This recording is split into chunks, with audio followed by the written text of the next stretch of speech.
আগরতলায় বাংলাদেশ সহকারী দূতাবাসে হামলা ভাঙচুর ও পতাকা অবমাননার প্রতিবাদে মঙ্গলবারও সারা দেশে বিক্ষোভ হয়েছে। বরিশাল, খুলনা, নারায়ণগঞ্জ সহ দেশের বিভিন্ন স্থানে এসব মিছিল ও সমাবেশে অংশ নিয়েছেন বিভিন্ন শ্রেণী পেশার মানুষ। ছাত্র জনতার রক্তের বিনিময়ে পাওয়া নতুন বাংলাদেশে কোনো অন্যায় আগ্রাসন মেনে নেওয়া হবে না বলে জানান তারা। আগরতলা বাংলাদেশি সহকারী দূতাবাসে হামলা, ভাঙচুর ও পতাকা অবমাননার ঘটনায় দেশের বিভিন্ন স্থানে আজও বিক্ষোভ মিছিল ও সমাবেশ হয়েছে। ভাঙচুর ও পতাকা অবমাননার প্রতিবাদে মিছিল হয়েছে বরিশালে। সেখানে সাধারণ ছাত্র জনতার ব্যানারে বিক্ষোভ মিছিল থেকে আগরতলায় বাংলাদেশ মিশনে হামলার নিন্দা ও প্রতিবাদ জানানো হয়।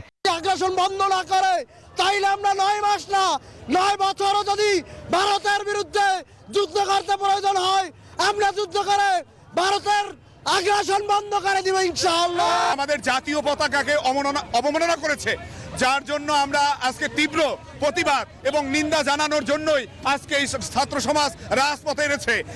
প্রতিবাদ জানিয়ে বিক্ষোভ মিছিল ও সমাবেশ করেছে খুলনা মহানগর বিএনপির নেতাকর্মী। এ সময় হামলার ঘটনার তীব্র নিন্দা ও প্রতিবাদ জানান নেতারা। সমাবেশ শেষে একটি বিক্ষোভ মিছিল বের হয়ে বিভিন্ন সড়ক প্রদক্ষিণ করে। রংপুর মহানগর বিএনপির নেতাকর্মীরাও বিক্ষোভ মিছিল করেছে রাজশাহী মহানগর বিএনপি ও সহযোগী অঙ্গ সংগঠনের নেতাকর্মীরা। নারায়ণগঞ্জে বিক্ষোভ মিছিল ও সমাবেশ করেছে বাংলাদেশ ছাত্র ফেডারেশন নারায়ণগঞ্জ জেলা শাখা। মিছিলটি বিভিন্ন সড়ক প্রদক্ষিণ করে শহীদ মিনারে গিয়ে শেষ হয়।